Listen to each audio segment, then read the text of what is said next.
এই যে আমি ভিডিও বানাই, তো ভালো ভালো ভিডিও বানাই, অনেক সময় তো ভালো ভিডিওগুলো কেন যেন ভাইরাল হয় না, কিন্তু কান্নাকাটি করি লাভ পারি ওই ভিডিওটা কিন্তু ঠিকই ভাইরাল হয়ে যায়। চিৎকার চিৎকি করি, খারাপ একটা কথা বলি, ওটা ভাইরাল হয়ে যায়। ভালো ভালো কথাগুলো বলি, ভালো ভাইরাল হয়। তো তারপরে বলতেছি সবাই ভালো ভালো কথা বলে ভিডিও বানান, কারণ আমরা মুসলমান।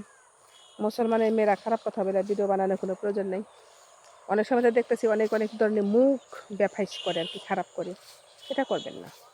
কেন করবেন না? মুখ খারাপ জিনিসটা কিন্তু খুব খারাপ। তো যার নাকি মুখের আচরণ, যার ব্যবহার যার ভালো না, আমি শুনছি তার নাকি কিছুই ভালো না। এই পৃথিবীতে সবচাইতে খারাপ ঝাড়ু যেটাকে বলে, যে আমরা পরিষ্কার করি, পরিচ্ছন্নতা যে জিনিসটা দিয়ে করি, মুখ ঝাড়ু যাই হোক, ওইটা নাকি, ওইটার চাইতেও নাকি জঘন্য খারাপ নাকি আমাদের মুখ। তো এই মুখ দিয়ে যে আমরা কথাগুলা বলি, যাই বলি, তো সেই কথাগুলা ভাইবা চিন্তায় বলতে হবে আমাদের।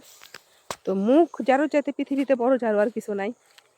তো আপনারা এই মুখের জন্যই আপনারা বেঁচে যাবেন, এই মুখের কারণে আপনারা দুচোখে যাবেন। আপনারা কিন্তু মুখটারে কিন্তু খুব সাধারণ জিনিস মনে করেন না। কিছু কিছু জায়গাতে মুখ বন্ধ রাখেন। এমনও সময় আছে, একটা মেয়ে, সে নির্যাতিত হয়েছে, তার একজনে ধর্ষণ করে দিয়েছে, কিছু একটা করছে, কিন্তু সেই কথাটা সেই মেয়েটা কি করতে পারে না, প্রকাশ করতে পারে না। কেন প্রকাশ করে না জানেন? কারণ তার সম্মানের ভয়ে। কারণ সে সেই কথাটা যদি একবার মুখ দিয়ে উচ্চারণ করে, তাহলে সেটা নিয়ে কি হবে, নানান ধরনের আচার বিচার আচরণ অনেক কিছু হয়ে যাবে। সেটা আরও সে মুখ দিয়ে বলার কারণে সেটা আরও হাজার মানুষ জানবে। হ্যাঁ, বিচার সে পাবে, ঠিক আছে, যেহেতু কেউ জানে নাই, সেটা গোপন করা ভালো।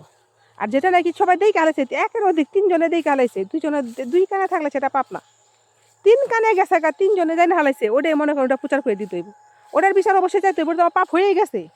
আর যেটা নাকি দুইজনের মধ্যে জানি একটা জিনিস পাপ হয়ে গেছে, সেটার বিচার চাওয়ার মধ্যে কোনো কিছু নাই। যেমন মনে করেন একজন প্রেম করছে, একজনের সাথে এক জায়গায় গেছে মহিলা, ছেলের সাথে, তার একটা কিছু করে দিছে ছেলেটা নিয়ে, ওটা কি কেউ জানে না, শুধু কে জানে, সে জানে আর সে জানে, দ্বিতীয় তৃতীয় কোনো ব্যক্তি জানে না। তো সেই বিষয়টা কিন্তু বিচার চাওয়ার কোনো প্রয়োজনই নাই। যা, তুই আমাকে দোষ দিছস, ছাইরা গেছস, তোর বিচার কে করবো? আল্লাহ করবো। তুই আমার যা খুশি তাই করে গেছস, তার বিচার কে করবো? আল্লাহ করবো। আমি তার আল্লাহ না যে তোর বিচার করতে যাবো, আমি তার বিচারক না, আমি তার জজ না যে তোর বিচার আমি করতে পারবো। এটা হচ্ছে বাস্তবতা, বুঝছেন আমার কথা এটা আর কি। তো মেয়েদেরকে বলতেছি, ছেলেদেরকে বলতেছি, যদি এরকম কারো জীবনে সেরকম ঘটনা ঘটে, তো সেটা কি করতে হয়? চুপ করে রাখতে হয়, জিনিসটাকে গোপন করতে হয়। কিছু কিছু কাজ আছে গোপন করলে আপনার সব হবে, বুঝছেন। একজন একটা জিনিস করতেছে, আপনি সরাসরি দেখে হালাইছেন, তার দুজনে করতেছে, আপনি তৃতীয় ব্যক্তি, তা আপনি দেখাতে তার পাপ হয়েছে, আপনি যদি না দেখতেন তার কিন্তু গুণা কম হইতো, তারা দুজনে গুণা করতে, তাগো দুজনে গুণ হইতো। আপনার দেখে হালা নেই মনে করেন, সেটা কি হইলো, সেটা গুণ হয়ে গেল, আপনারও গুণ হইলো, তাগো গুণ হইলো।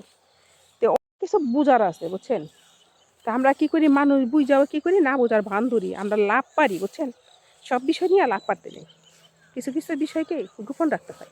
যদি পারেন কিছু বিষয় গোপন রেখে আল্লাহর কাছে বিচার দেন, আল্লাহ বিচারুক, আল্লাহ বিচার করবে ইনশাল্লাহ।